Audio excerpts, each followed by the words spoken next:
rasuluh la nabiyya wa la rasula ba'da. Allahumma salli wa sallim wa barik ala sayyidina Muhammad wa ala alihi wa ashabihi wa tabi'in wa tabi'in tabi'in wa man tabi'ahum bi ihsanin ila yaumiddin, amma ba'du. Hadratil kiram, para alim, para ustaz, para habaib, para pengurus Masjid Jabalus Salam yang saya muliakan, yang saya hormati, yang saya ta'zimi, para jamaah sekalian yang sama-sama mengharapkan ridha Allah Subhanahu wa taala. Bersyukur kepada Allah Subhanahu wa taala, subuh pagi ini kembali kita mendapatkan rahmat dan nikmat dari Allah.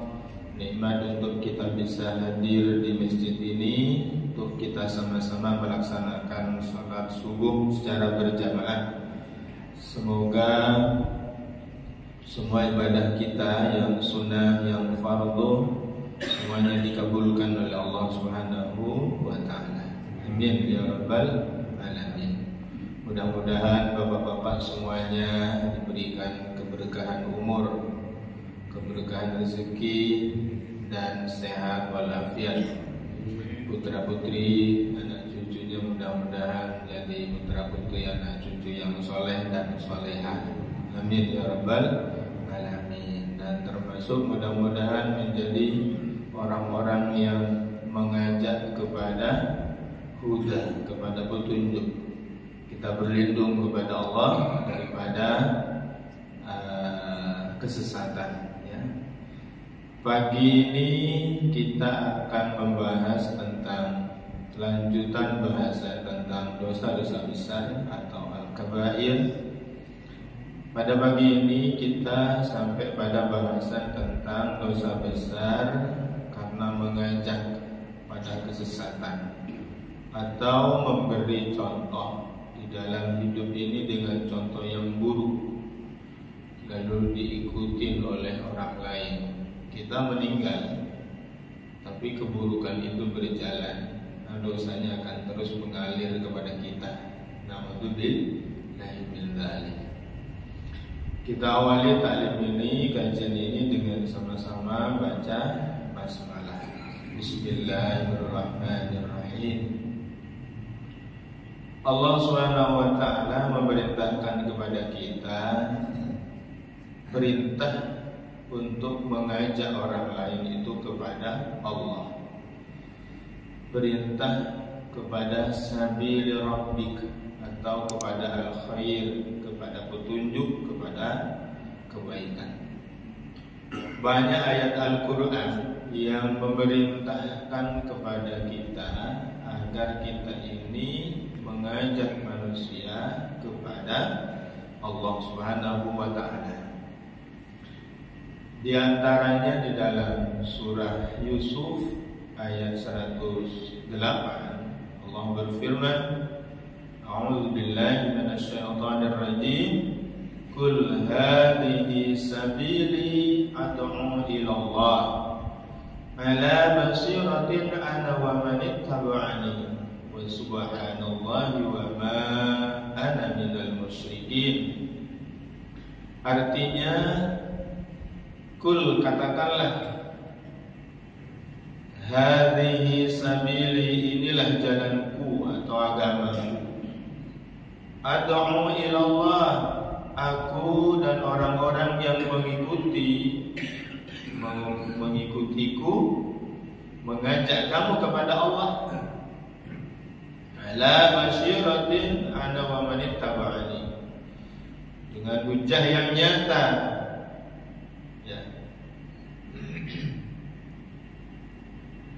Wa subhanallahi wa ma ana minal musyrikin. Maha suci Allah dan aku tiada termasuk orang-orang yang musyrik. Jelas ayat ini memerintahkan kepada kita semua yang mengaku orang yang beriman, umat Nabi Muhammad sallallahu alaihi wasallam, diperintah oleh Allah untuk mengajak manusia kepada jalan Allah Subhanahu wa taala. Mengikuti apa yang telah disampaikan oleh Rasulullah Muhammad sallallahu alaihi wasallam. Yang kedua, surah An-Nahl. Allah berfirman, "Ud'u ila sabili rabbika bil hikmah wal mau'izatil hasanah wajadilhum billati hiya ahsan. Inna rabbaka huwa a'lamu biman dhalla an sabilihi wa huwa a'lamu bil muhtadin." Allah berfirman, serulah manusia kepada jalan Tuhanmu. Di mana caranya? Dengan hikmah, dengan argumentasi yang logis, penjelasan yang mudah diterima. Wal mau'izah, dengan nasihat yang baik. Wal mau'izatil hasanah, dengan mau'izah hasanah, dengan pelajaran yang baik, nasihat yang baik. Kalau tadi bil hikmah itu dengan pemikiran, dengan penjelasan yang gamblang, yang mudah diterima oleh orang, dengan dalil, dengan logika. Mau'izah hasanah, pelajaran dengan nasihat-nasihat. Dan yang ketiga kata Allah, wajadilhum billati hiya ahsan, dan dengan cara debat, bantah, tapi dengan cara yang baik. Jadi metode debat di dalam Islam itu memang ada, ya, debat. Tapi biasanya metode ini digunakan bukan untuk kepada sesama muslim. Kalau kepada sesama muslim metodenya bil hikmah wal mau'izah hasanah. Yang debat itu biasanya digunakan ketika teman diskusi itu adalah orang-orang non-muslim. Sebagaimana dulu Rasulullah melakukan hal itu kepada penduduk Nasrani dari satu daerah, itu datang kepada Nabi. Begitu juga belakangan ini digunakan oleh tokoh, siapa? Zakir Naik, ya. Nah, itu beliau menggunakan metode debat, ya, untuk menyampaikan Islam, kebenaran. Jadi memang dalam Islam dibolehkan dengan menggunakan metode debat. Tapi tujuannya adalah untuk menunjukkan huda, ya, untuk menyampaikan huda, petunjuk kepada Islam, untuk menyampaikan kebenaran Islam. Jadi bukan untuk menang-menangan. Inna rabbaka huwa a'lamu biman dhalla an sabilihi wa huwa a'lamu bil muhtadin. Sungguhnya Tuhanmu dialah yang lebih mengetahui tentang siapa yang tersesat dari jalannya. Dialah yang lebih mengetahui orang-orang yang mendapatkan petunjuk. Ya, bagaimanapun usaha kita dalam menyampaikan agama ini, menyampaikan Islam, menyampaikan syariat, ya, hasilnya tetap kembali kepada Allah. Mau metode yang mana saja disampaikan, urusannya, hasilnya kembali kepada Allah. Tugas manusia adalah melaksanakan apa yang diperintah oleh Allah Subhanahu wa ta'ala. Yang ketiga, perintah mengajak kepada al-khair. Al-khair di situ dimaksud adalah al-Islam. Dalam tafsir Ibnu Katsir atau jalan lain itu al-khair bermakna al-Islam.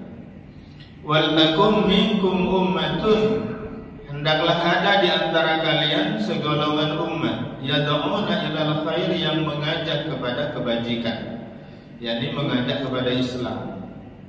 Kalau kepada sesama muslim mengajak kepada Islam, apa maknanya? Maknanya adalah mengajak terikat dengan syariat Islam. Karena ada aja orang Islam itu yang tidak terikat dengan syariat Islam. Salat sih salat, tapi dalam aktivitas kesehariannya, muamalahnya, kehidupan masyarakat, berbangsa, bernegara, nggak mau terikat dengan Islam. Dia maunya bebas. Sementara Allah mengatakan wal takum minkum ummatun yad'una ilal khair. Ini juga sebagai dalil berjamaah, berkomunitas, berpartai syaratnya ini. Syaratnya adalah yad'una ilal khair.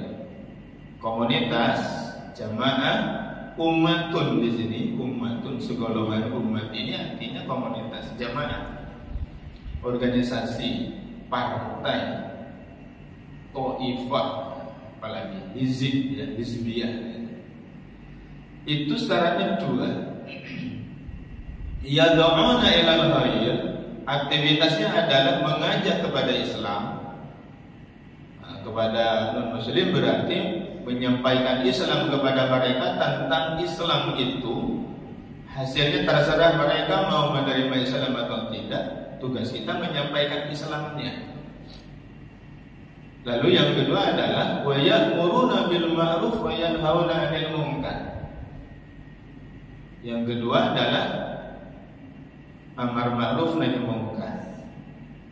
Tidak cukup hanya dengan menyuruh orang lain berbuat baik, tapi membiarkan kemungkaran. Allah meminta dua-duanya, yaitu menyuruh berbuat baik dan mencegah kemungkaran. Bapak dan jamaah sekalian yang dirahmati Allah, amar ma'ruf nahi munkar yang paling tinggi itu gimana caranya? Kepada siapa ditujukan? Kepada siapa Pak? Amar ma'ruf nahi munkar yang paling tinggi nilainya, pahalanya ditujukan kepada siapa? Manakala kepada orang tua, bagus, tapi bukan. Justru yang paling besar nilai pahalanya amar ma'ruf nahi munkar itu adalah ketika ditujukan kepada penguasa. Resikonya tapi besar juga. Kenapa demikian? Karena ketika amar ma'ruf nahi munkar itu ditujukan kepada orang biasa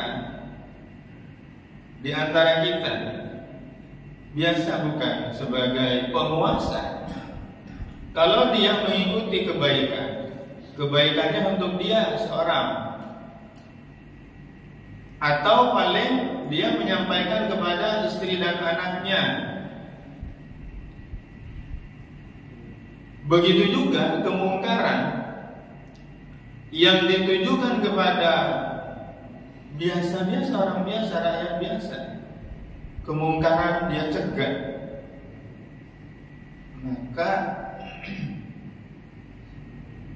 pelaku kemungkaran yang dilakukan oleh rakyat biasa itu efeknya itu tidak kemana-mana, paling untuk dirinya dan orang sekitar, sedikit aja paling 1-2 orang. Tapi berbeda ketika kebaikan itu ada pada penguasa. Lalu penguasa itu menerapkan kebaikan itu, Islam itu dalam kebijakannya, dalam memimpin, maka yang akan mendapatkan kebaikan itu bukan hanya dirinya, keluarganya, tetapi siapa?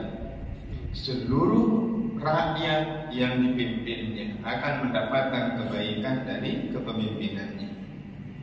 Begitu pula ketika kemungkaran itu yang melakukan penguasa, maka kemungkaran itu bukan hanya berakibat pada dirinya, kerusakannya itu, keburukannya, tetapi juga membuat rakyat, orang-orang yang dipimpin juga akan menjadi dampak, mendapatkan dampak dari kemungkaran yang dilakukan. Oleh karena itu maka amar ma'ruf nahi munkar kepada penguasa itu pahalanya sangat besar. Dan di sini Allah merintahkan kepada kita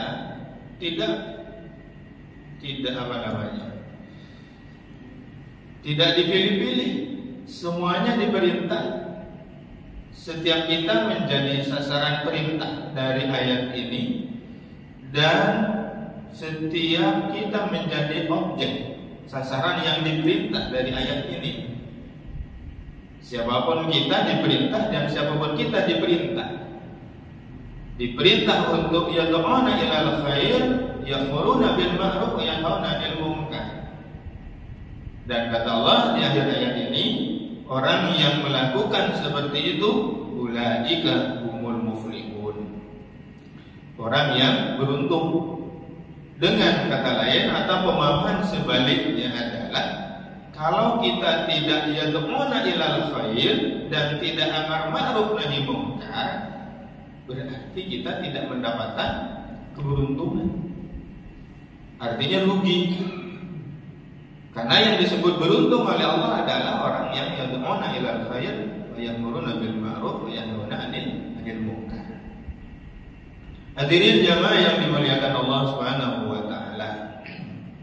Pujian Allah kepada para penyeru kebaikan. Kata Rasulullah sallallahu alaihi wasallam, la ayyahdiyallahu bika rajulan wahidan khairun laka minad dunya wa ma fiha. Sekiranya Allah memberi petunjuk kepada seseorang dengan perantaraan engkau, itu lebih baik daripada engkau memiliki dunia dan seisinya. Nasihat Rasulullah kepada Sayyidina Ali. Jadi kalau kita menunjukkan kebaikan kepada orang itu lalu mendapatkan petunjuk dari Allah, hidayah dari Allah melalui perantaraan lisan kita, kata Allah, itu lebih baik baginya daripada dunia dan seisinya. Begitulah keutamaan orang yang menunjukkan kebaikan kepada manusia. Nah, hadirin jamaah yang dimuliakan Allah Subhanahu wa taala. Sebaliknya, Allah melarang kepada kita mengajak kepada dhalal, kesesatan. Masalahnya adalah kadang orang banyak yang tidak sadar bahwa ajakannya itu sebenarnya menyesatkan.